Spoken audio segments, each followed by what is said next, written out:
Halo, perkenalkan nama aku Ifra Kesenia dari jurusan hukum. Di sini saya akan menjelaskan asas-asas dalam hukum acara pidana.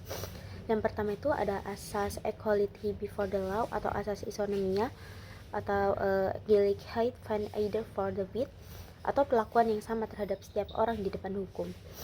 Hal ini mengandung suatu pengertian bahwa hukum acara pidana tidak mengenal apa yang disebut forum privilegium atau tidak mengenal perlakuan yang bersifat khusus bagi pelaku-pelaku tertentu dari suatu tindak pidana.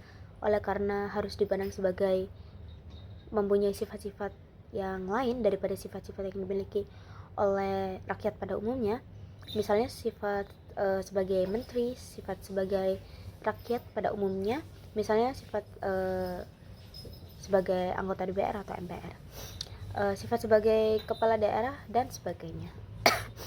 Dan yang kedua itu ada asas verbal van eigenrechtting atau asas larangan main hakim sendiri. Artinya itu semua perkara pidana harus melalui proses atau tahapan yang sudah ditentukan oleh aturan-aturan hukum acara pidana. Proses atau tahapan di sini yaitu proses penyelidikan, penyidikan, penuntutan, pemeriksaan di depan sidang pengadilan, dan proses pembinaan di lembaga permasyarakatan.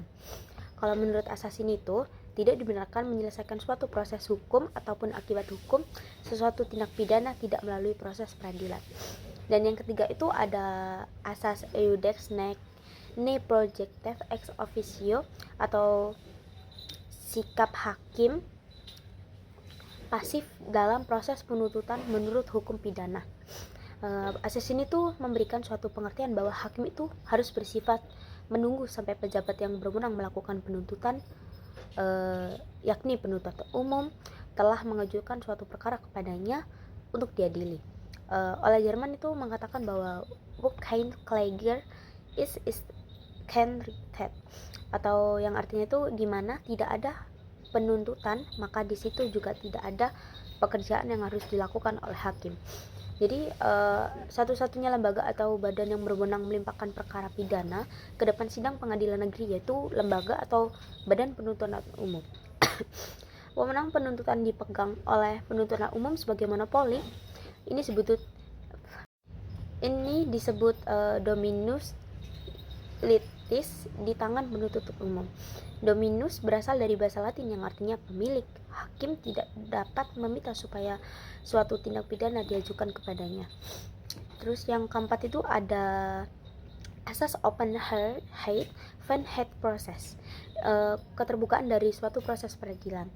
Ini tuh kayak putusan pengadilan itu selalu harus diucapkan di dalam suatu sidang pengadilan yang terbuka untuk umum, atau juga sering dikatakan bahwa putusan dari pengadilan itu selalu harus dilaksanakan met open deuren atau dengan pintu-pintu terbuka, kecuali dalam hal-hal tertentu seperti yang telah ditentukan oleh di dalam undang-undang.